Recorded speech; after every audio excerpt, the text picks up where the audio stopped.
Now we come to verse number 4.3. विषयांगल प्रकाशिक्चल प्रकाशात्मा मयि तुम बोध मात्र तिने कन्नोन धन्यानु महाशयन. He is great who sees light or consciousness alone in the manifestation of all objects. Very, very big words. So you say, okay, we recognize that the universe is nothing but a dream made out of the dreamer's mind, projected externally. Yeah? But that was my dreaming state. How can I say the same thing about the waking state? So the scripture tells you, you do not have to believe this blindly. You will experience this, but you will not experience this to begin with. So the first thing has to be put as something to be experienced later in the parking lot. Yeah. So this point, that is why I do not say, do you see it in your direct experience here? Because it is right now in the parking lot, and I do not want any of you to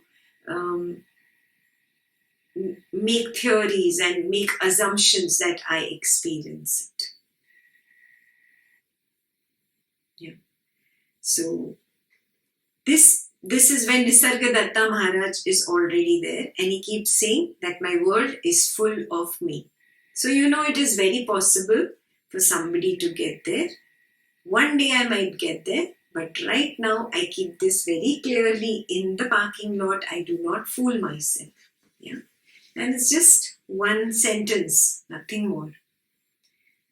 In the deep sleep state, there is no world, there is no I. The pure consciousness is at rest.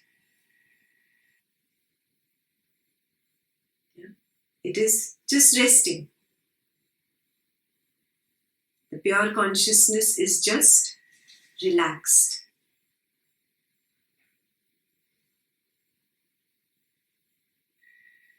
It is like nothing. Yeah? Pure consciousness is like nothing. The previous picture had stars, so I removed even the stars. Even those are not there. There is no space. There is no creation.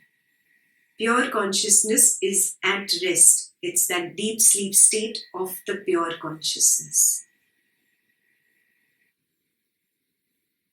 This is some story that all of us heard. It doesn't matter from which religious background you have come, but you have all heard this story. That God was all alone. This is God. No thingness, absence of things, absence of creation. Yeah? Absolute silence, no thingness. And then God got bored. God said, I need someone to play hide and seek with me. So he says, now let me create another God that pretends to be not God. Yeah? And all he did was he created or he drew a circle. Imagine drawing a circle in space, that's all. And he gave it the power of pretending to be not God. But now God does his work very well, so he forgot completely that he is God. Yes. He completely forgot that he is God. And that's what we all are. Now his job is to find God, to find himself. This is pure consciousness story that you have all heard. These are not just stories.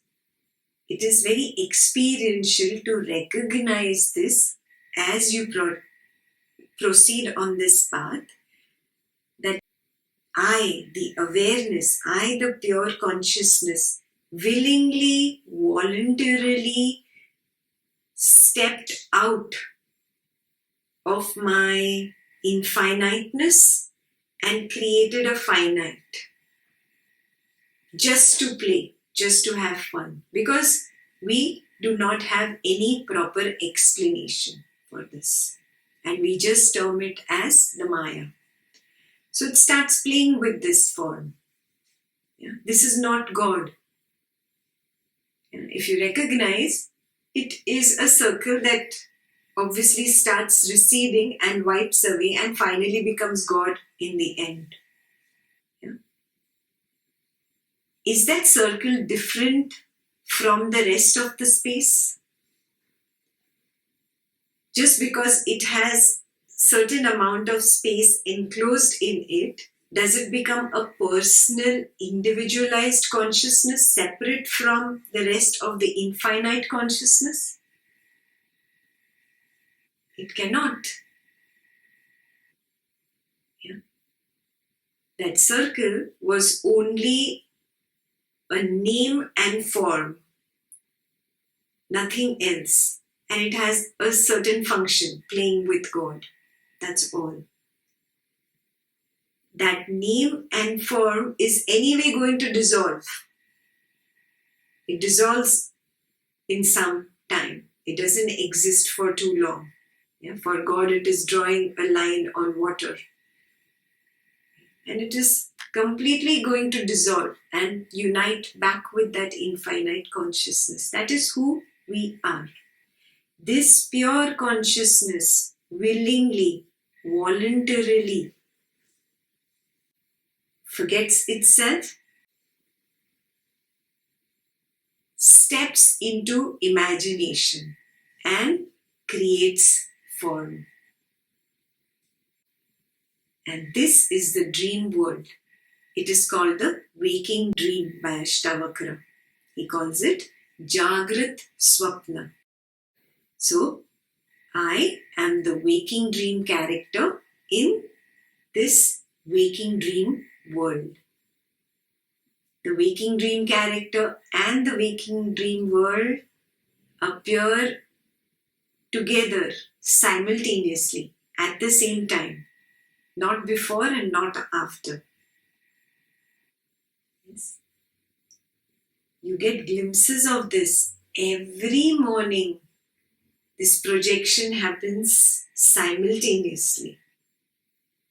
I, the waking dream character, am still lying on bed, my eyes open, and the world comes into appearance.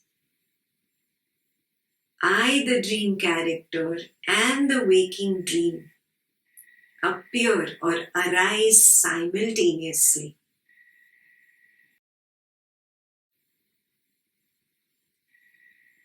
I am not somebody else's dream.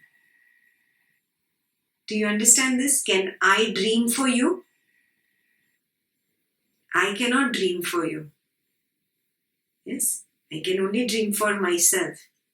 So when I, the waking dream character, arise along with the waking dream world, whose dream is it? It is I, the pure consciousness, dreaming the waking dream character that arises in this waking dream world. Yeah. Now again draw parallel with your dreams. When I, the waking character, waker, let's call it waker, I notice objects in this waking world. Do I recognize them as real objects or unreal? I say, no, it is real. Object of sight, this computer is real. If I'm eating food, the taste is real. The touch of the food is real. Or the smell of the food is real. Oh, it is all real. The sound of people around me, everything is real. And then you somehow attend an Advaita class and everything changes for you. You realize, oh, I did the experiment of sight, sound, smell, touch, taste, and I recognized I could only find awareness. I could not find the object.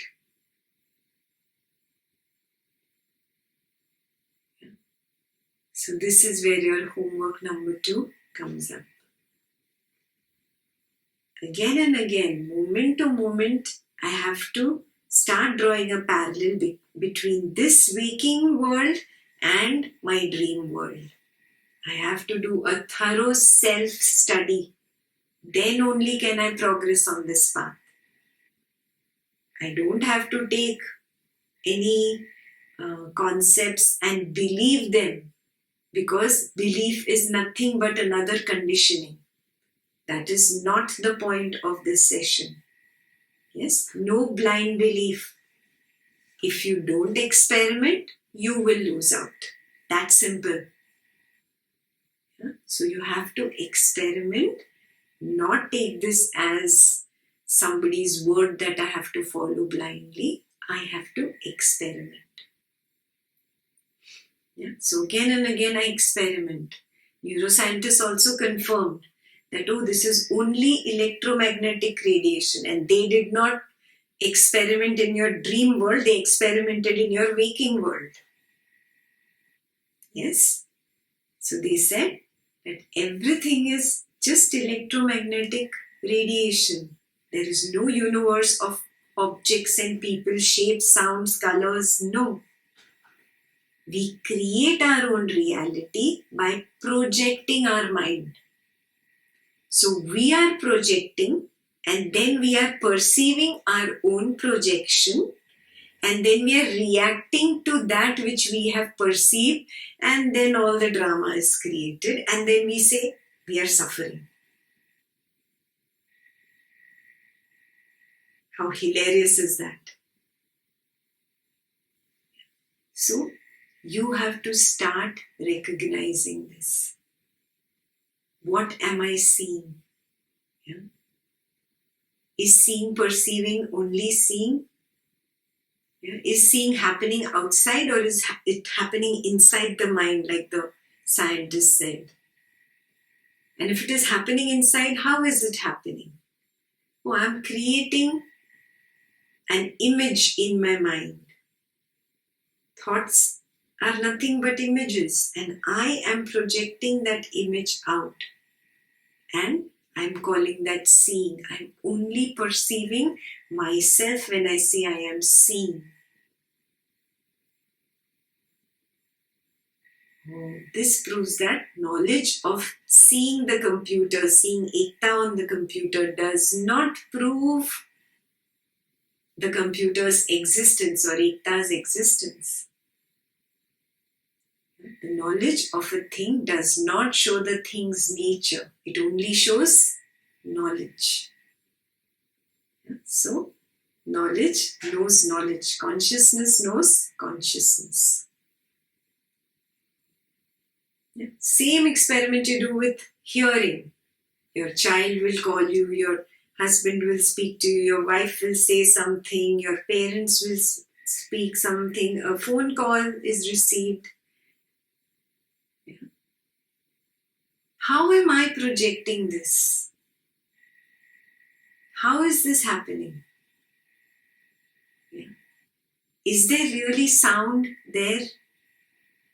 The scientists say there are no real objects or sound in the waking dream. So what is it? Hearing is perceiving only hearing.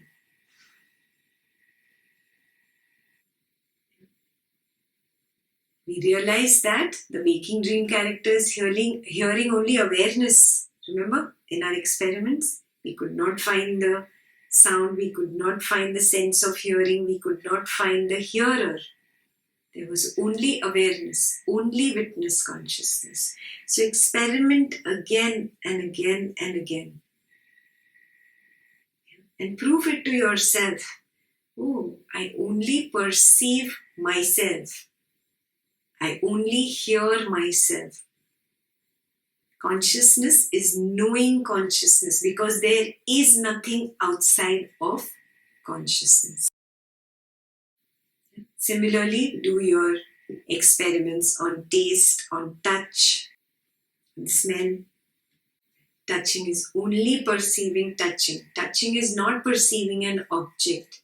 It is an image that is projected out. You have to start recognizing this in your direct experience. I'm not telling you to take it as a concept. Yeah? Start recognizing it. There is only consciousness actually. And you will see it very easily. We had done one experiment in the initial Advaita classes where we said, look outside the window and then look at the buildings and look at the trees and then look at the mountains beyond and look at the sky. What do you see beyond the sky? Beyond the sky, I just see myself. Yeah. Now come back to the sky. Now come back to the trees, to the mountains, to the hills. Now come back to the buildings. Now come back to this window and come back to the room. Oh, everything is in awareness. There is nothing outside of awareness or consciousness. Nothing can be outside my witnessing consciousness.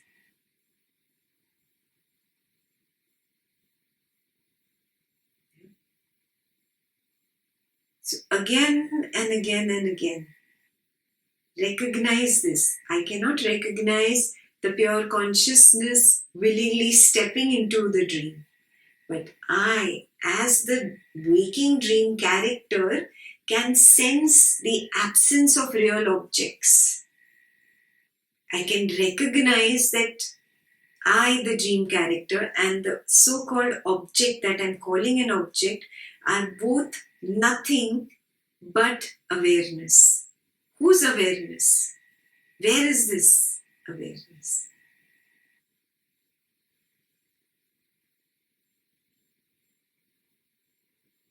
It's nothing but pure consciousness. Remember, the mind and the intellect can go only till a particular level. Yes? At a particular level, the mind cannot turn back and look at the witness consciousness. Because it is the witness consciousness itself that had become the dream character and the dream world, no? Now that only witness consciousness can recognize itself. The mind's journey ends at experiments.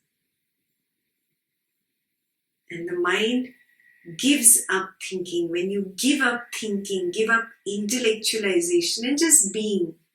Can I just be in this and recognize by being instead of trying to understand intellectually? Instead of trying to prove it intellectually. This is where the shift has to happen. Yeah? And this is where you just be. And when you be, you recognize, oh, I can just be the awareness. I can just be the pure consciousness because it is devoid of objects. Something that is devoid of objects cannot be perceived by logic and intellectualization. So this is where I have to drop experimenting and just be now. Because now I have already found that I am the awareness. In touching, in tasting, in smelling, in hearing, in seeing, there is just awareness. Now, I drop the objects of touch, taste, smell, sight, sound and be in awareness because I found my trail back to the awareness. Now there is no point going back to the relative world when I found the absolute. Now I stay here, I remain as the pure consciousness and just by being I will understand myself. It's not the mind that will understand. This is the stage where the mind ends. Just the being begins. So just be. Just be. And every time the mind comes up with questioning, you write down a few questions for inquiry that I already gave you. Is a separate world of people, situations, things made of matter being experienced? You question your mind.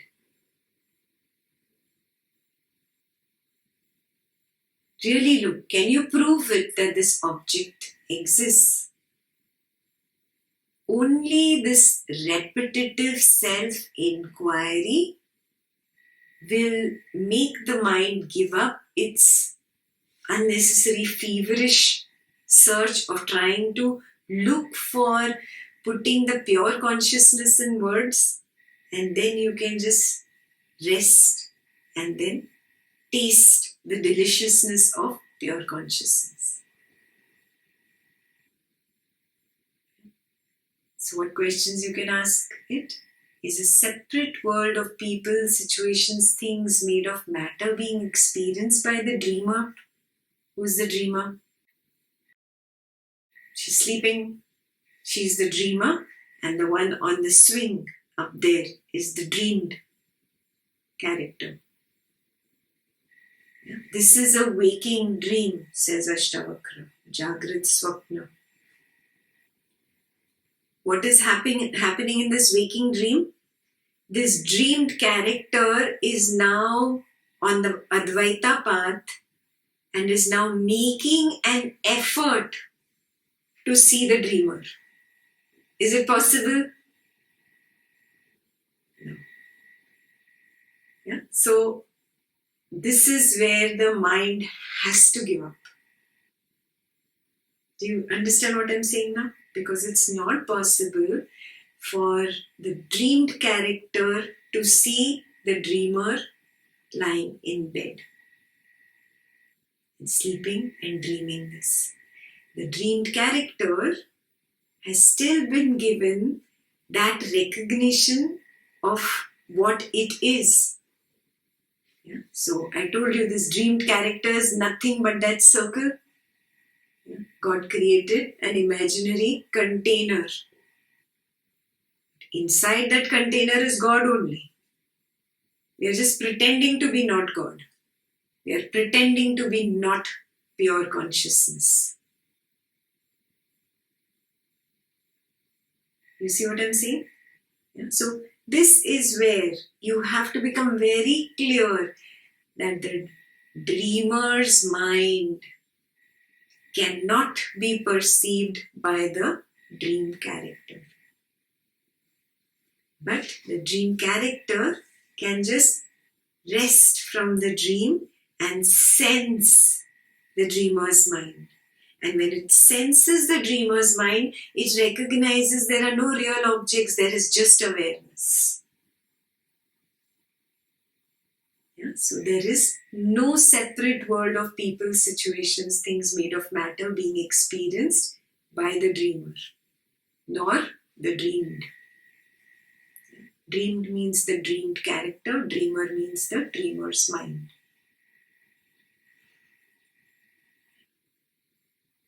Second question that you can ask yourself, is it the dreamer's mind that is being experienced? We'll say, in the beginning, the dreamer does not experience that it is his mind. He feels real, he becomes the character, no? So in the beginning, no. After waking up, the dreamer knows, yes, it was all my mind. Same thing will happen at enlightenment. Oh, it was all my mind. It wasn't real. Yeah. For the dreamed character, is it the dreamer's mind that is being experienced? Yes. It is the dreamer's mind. Does there exist a duality between the dreamed character and the dreamed world? If you look at it from the point of view of the dreamer, No, they are both the dream. The dreamed character and the dream world are both the dream, a part of the dream. It is the same thing. Yeah, for pure consciousness, it is just pure consciousness. It is nothing else but pure consciousness.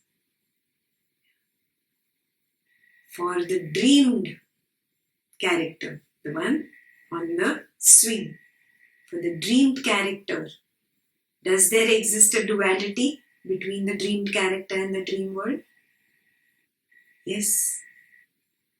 The dreamed character says, yes, I am the one swinging over this entire world. So there is a duality. But in reality, is there a duality? No, there is no duality. It is all but one dreamer's mind. It is all but one pure consciousness. Now, does this projection appear real to the dreamer? Dreamer is the one sleeping. Does it appear real to her? Does it appear real to you in the night? Yes. If you're very joyous, you're very happy, you're experiencing that, you feel it is real. Say, yes, it is appearing real to the dreamer. Only when the dreamer is in the dream state. When you wake up, what do you say? No, it wasn't real. Yeah, but when you are in the dream state, you're saying, yes, this is real. Yeah. What about the dreamed character? Does the projection appear real? Does Ekta appear real to you right now? Yes. Oh, she's very real. Yeah. It appears real to the dreamed character, but actually it is not real. In reality, it is not real. Yeah. It is nothing but the dreamer's mind. The dreamer wakes up and says, that bakwas, simple dream, not to be taken seriously. It was not real. Very clear? Now, is this dreamer who is sleeping independent of this dreamed character? The dreamer is independent. She is not dependent on this dreamed character. Correct? Yes. Whenever she wants, she can stop dreaming, get up, go, have a cup of coffee. This person is gone. No swing, no sky, nothing. So the dreamer is not dependent on the dreamed character. Is the dreamed character dependent on the dreamer?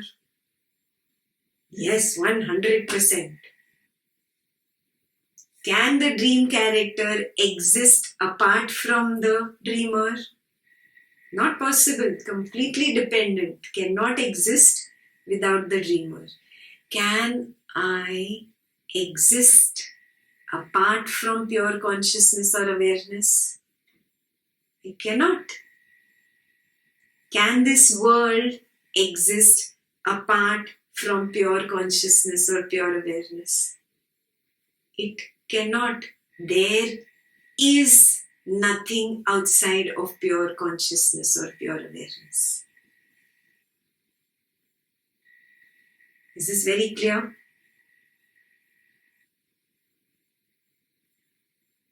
When one is awake, is the other awake? Let's just take one question at a time. This dreamer wakes up. Does the dream character exist anymore? No, it's gone. So when the dreamer is awake, means he's not the dreamer anymore. The dream character is gone. He's not awake. Now look at the other way. When the dreamed character is awake, is the dreamer awake? Dreamer is Dreaming, not awake. So whenever the mind comes up with questions, with battles, these are the questions for inquiry that you put out to the mind. Ask it to prove the existence. Prove the existence of your own son, your daughter, your spouse, your parent, your boss, your colleague, that person that is giving you that tremendous grief in life. Prove it. Where is this person? Isn't he or she just a mere projection? And isn't it true in 100% of the times that in every turbulent situation there was a part of you that was unconcerned, untouched? Look at all the turbulent situations in life, however turbulent they were. There was one part of you that did not care for it, did not get touched by the suffering. So again and again recognize, I am that pure consciousness, that pure awareness that is always untouched. It is always the mind, that circle that has been created, that has assumed it is not consciousness, that is pretending to be not consciousness. That creates the drama. It is just the mind. We've given that circle a name, body and mind. Just a label. By building 4 walls and blocking in this space, does the space become personal space? It does not. Similarly, the container called body-mind cannot contain the awareness or lock in awareness and call it personal awareness or separate awareness or separate self. Not possible. So wake your mind up every time it goes to sleep, every time it gets lost in this projection. Prove it to yourself. See, this projection is also projected by me. And I am only perceiving the projection and crying.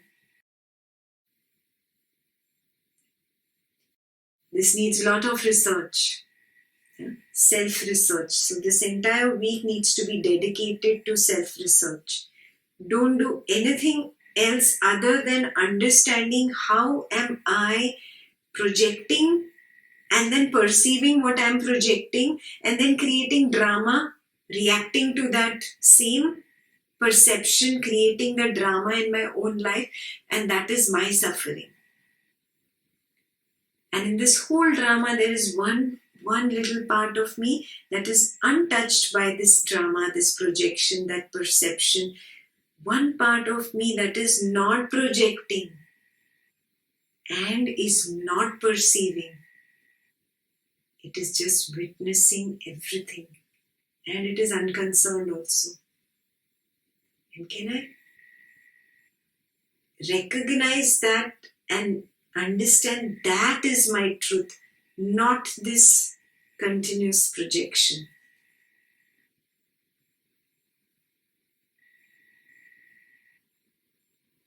Yes, when you understand that experientially, then only you can move to chapter 5. These chapters are one building, the second builds on the first. If your first foundation is weak, your building is going to fall. And then you're all confused and you're wondering, why am I not getting it and why everybody's getting it? Because your foundation is weak. You have not done proper research. You have not understood. You have not explored. So entire week give to exploring this and understanding, oh, I am only projecting and then I am only perceiving it and then I am only reacting to it. And this was told to us very nicely in a story in Yoga Vasishta, those who did Yoga Vasishta. Of that man who beats himself up and cries and then starts trying to run away from himself, saying that I am being beaten. These are all stories to tell you exactly this.